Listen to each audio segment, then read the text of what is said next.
Hi everyone, so I am Mrs. Provins and I teach 6th through 8th English here at Stellar, and today we're going to talk about what that ends up looking like.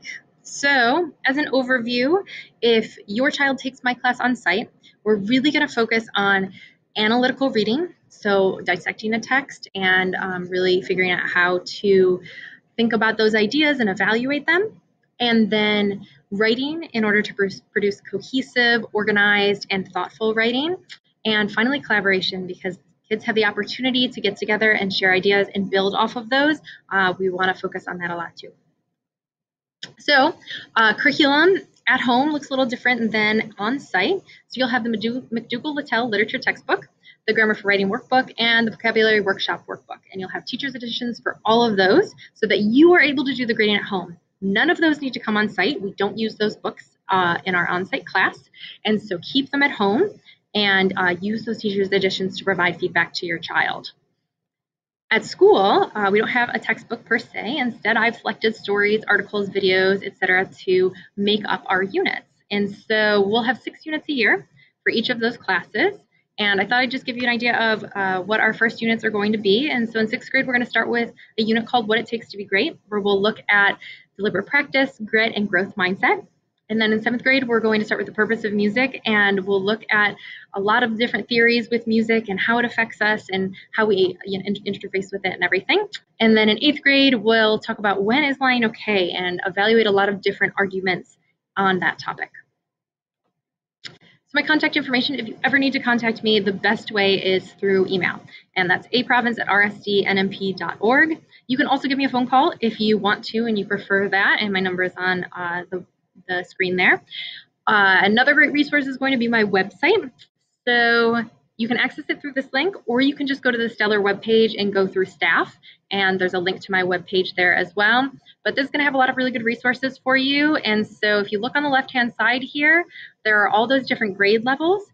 And so if you choose the one for your child, you'll see that there's a class calendar, which I update every day after class, which will tell you exactly what assignments that we worked on or if there's anything they need to work on at home.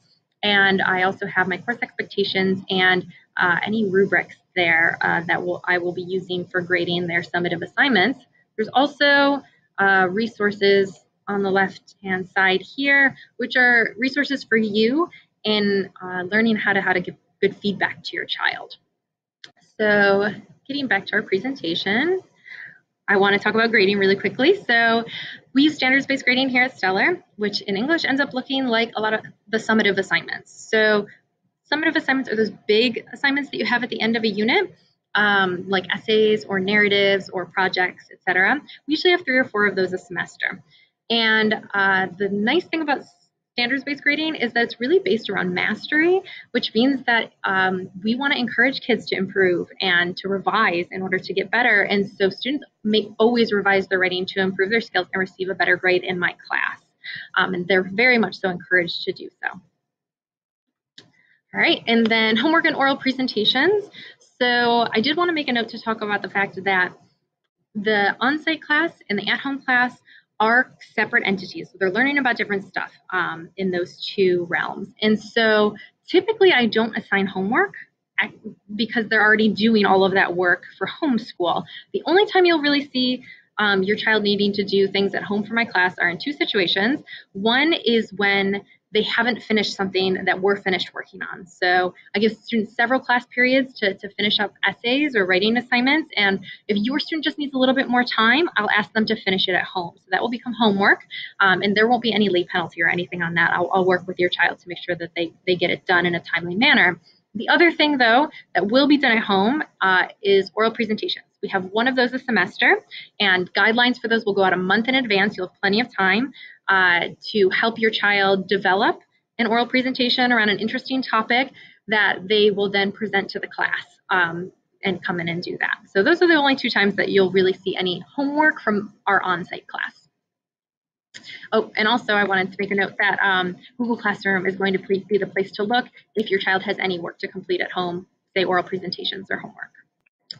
All right, and then finally, what should they bring to class the first day? I'll be going over all of this information with them the first day as well, but what they should definitely be bringing every time is a Chromebook.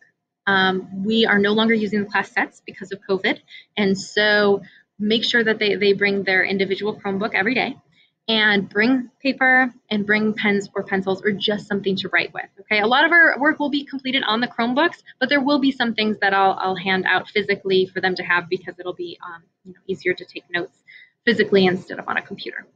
So please let me know if you have any questions. I am here to help. And I hope that this served as an adequate overview of what 6th to 8th grade English looks like at home and on site. Thank you.